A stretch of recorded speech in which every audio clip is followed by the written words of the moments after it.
Okay, let's take a look at a proof for Cauchy's integral formula today. What we're going to try to do is find the contour integral about a complex number z naught, a pole of an analytic function, f of z over z minus z naught.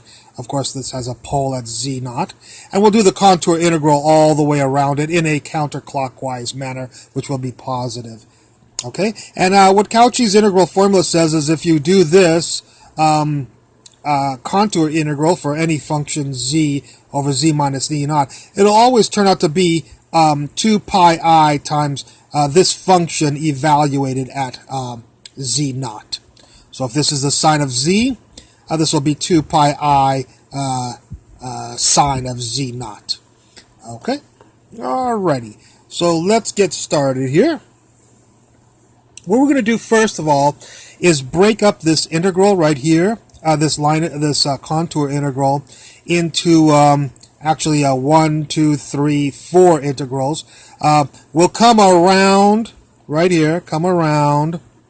Then we'll go down like this. This will be, we'll call this C. We'll call this L1 part of the contour integral. This we'll call C0 right there. Go around this way. There's z naught right there, just like it is there.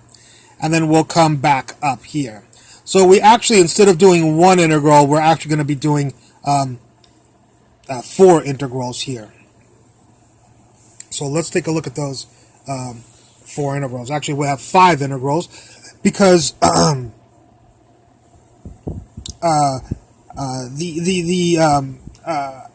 call this whole integral C prime all the way around. So who is C prime? C prime is C, the integral C, plus L1, plus the integral L2, and plus the integral C0. So to do this contour here, which we will call the sum of the 4 integrals, we'll call C prime. Okay, now, so we have actually 5 integrals to do here. So let's take a look at each of these integrals. We'll do the easiest integral is actually C prime, and we did it right here. You see, when you do this contour, C prime is all this whole loop. There's no z naught inside the loop, inside of this loop. So since there's no any poles inside this loop, we know from Cauchy's theorem that the contour integral has to equal 0. So, because there's no z naughts inside C prime, that's this loop. See, that z naught is not inside the loop of these 4 integrals. In here, there's no z naught inside the loop right here. Then Cauchy's theorem says that that integral has to be 0. So this is 0 right here. We'll leave this integral alone for right now. The next easiest ones are L1 and L2. Here's L1 street this way, and here's L2 street this way. Obviously, they're the same integrals, except they go in the opposite direction. So therefore, the integral of L1 has to equal the negative integral of L2 if we make these close enough, bring them really, really close, and they'll be the exact same integrals except with opposite signs. And if that's true, then these two will cancel, because you could, for L1, you could stick in a negative L2, integral of L2, and negative L2, integral of L2 plus integral of L2. Those 3 and 4 will cancel, okay? And that's what we said here, 3 and 4 will cancel. All right. So we did this integral was 0. Let's come over here. This integral was 0.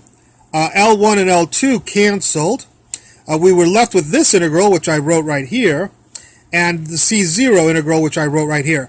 Now, in all of this, I didn't write out that we were doing the integral of, as Cauchy said, f of z over z minus z naught. So I left that out. But it was assumed that it was all in there, of course. And now I'm writing them back in so you can see them. I just was too lazy to write this 1,000 times, and I figured you would understand that anyways, okay? So f of z divided by z minus z naught dz was inside every single one of these integrals. All right. Okay, so here's our c integral, and here's our c naught integral. Now we're going to tear the c naught integral into two integrals. So let's take a look at the why we would tear it apart. First of all, it's very simple to see. F of z is the same as f of z minus z naught plus f of z naught. These things add up to be just f of z. So these two integrals are equal to this one integral. So that's just very simple algebra that would do that. Okay? Okay, so now we thought we only had two integrals to do, but now this integral has split up into two integrals. So now we have three integrals to do. Integral 2, integral 6, and integral 7 here. So, because this became 6 and 7 right here. All right? So let's try to do these integrals. We'll do 6 first. And that is, if we look at 6, what we're going to do is, many mathematics books do this in a very, I think, complex manner.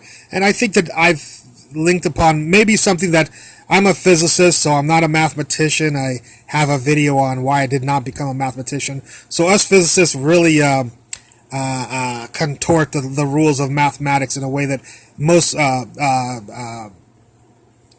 pure mathematicians dislike. But I believe that this gets the point across fairly well, if not mathematically formal. So what I noticed here, and a lot of people will notice when you're this high in mathematics, is this looks a lot like the derivative, of course, f of z minus z naught, z minus z naught. So what I decided to do is apply the limit as z goes to 0 operator and the inverse limit as z goes to z sub 0, because applying the limit as z goes to z0 is illegal unless you do the opposite, the inverse limit of z minus z0. But I'll bring the limit as z goes to z0 inside, and we'll leave the limit inverse, the inverse limit as z goes to z0 outside. By the way, I've never seen anybody do it this way, so I think it's fairly unique. I mean, maybe this is, I invented it on my own, but it's possible. I'd be very happy to learn that somebody else has done it too. Anyways, so let's apply the limit as z goes to z naught of this quantity. Of course, that is this is not the definition of a derivative, but this is the definition of a derivative. So I can rewrite these, all of this stuff as the derivative of f of z divided by dz. Here's the dz, here's the integral, and here's the inverse limit here. Well, the integral of the derivative of a function, of course, is just the function right there. So the integral of the derivative is just the function, and we'll have to evaluate that from z1 to z2. Remember, we're doing the contour c0 right here.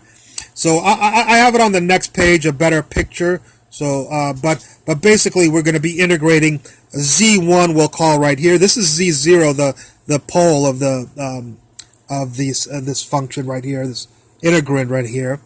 But z1 will be here and z2 will be here. We can make them very, very close together so that z1 is basically equal to z2. And we'll see, I believe, a better picture. Oh yes, we do have it right here. Here we have, I labeled this z1, and we're going to come around and integrate over here till z2 right there. And again, z1, we can make it arbitrarily very close to z2, which means z1 really equals z2. And if z1 equals z2, f of z1 is equal to f of z2. And so when we evaluate the integral right here, stick in z2 minus stick in z1, we'll get this right here. But these two are equal to each other, so in for f of z2, I can stick in f of z1. F of z1 minus f of z1 is equal to 0. So, and then you can apply now your inverse limit, but if you apply the inverse limit to 0, you just get 0 here, okay? So there's me being back to a pure mathematician. I think a lot of pure mathematicians will not like this at all, but it serves its purpose. So we found out that integral 6, this integral, was equal to 0, or as close as we want to get it to equal to 0. We have to figure out now the 7th integral here. Remember this C0 integral broke up into 2. We figured out that this one was equal to 0. We're now going to figure out integral number 7 right here. And once we do that, we'll be done. So let's try to do that. So here's our integral 7. It was f of z naught, the integral, the contour integral about c sub 0 of dz, z minus z naught. Well, the contour, we can make c naught be a circle. I'm sorry, let me block this off so you don't get distracted. C naught we can make to be a circle. And if it's a circle in complex terms, we can write a circle as z minus z naught equals r e to the I theta. The derivative of this is dz equals r I e to the I theta d theta. So we're going to, of course, substitute, use substitution. So do you know f of z naught? Nope, it's f of z naught. The integral. Do you know who dz is? Yeah, dz is r I e to the I theta d theta, r I e to the I theta d theta.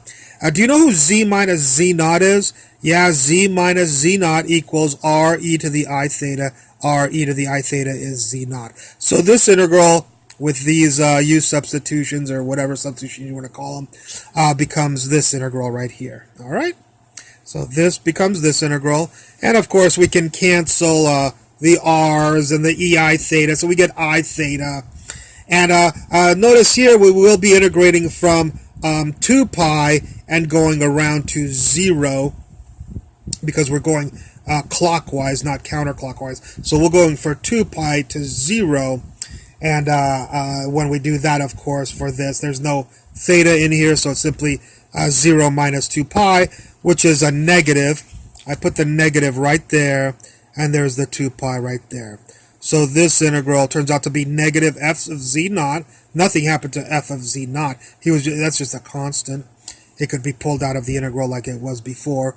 There's the I, there's the 2 pi integral, and there's the negative, okay?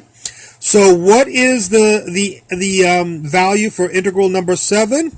Negative f of z naught I 2 pi. All right? Okie dokie. Well, I wrote out the thing that we had before. I wrote out this equation.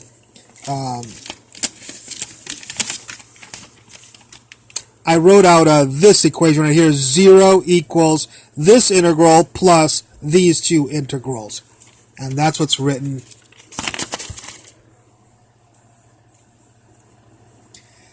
That's what's written right here. 0 equals the first integral plus the two integrals that we had here. Now, integral number 6, we figured out was equal to 0. Okay? So it's gone. So let's see. We need to move over here. There's the 0. Here's this integral. This integral is 0, so we figured out that integral number 6 is 0. Plus, this integral we figured out was negative f of z naught I 2 pi, negative 2 pi I f of z naught. So this integral is here, 0 is this integral, and this integral is here. This equation is this equation.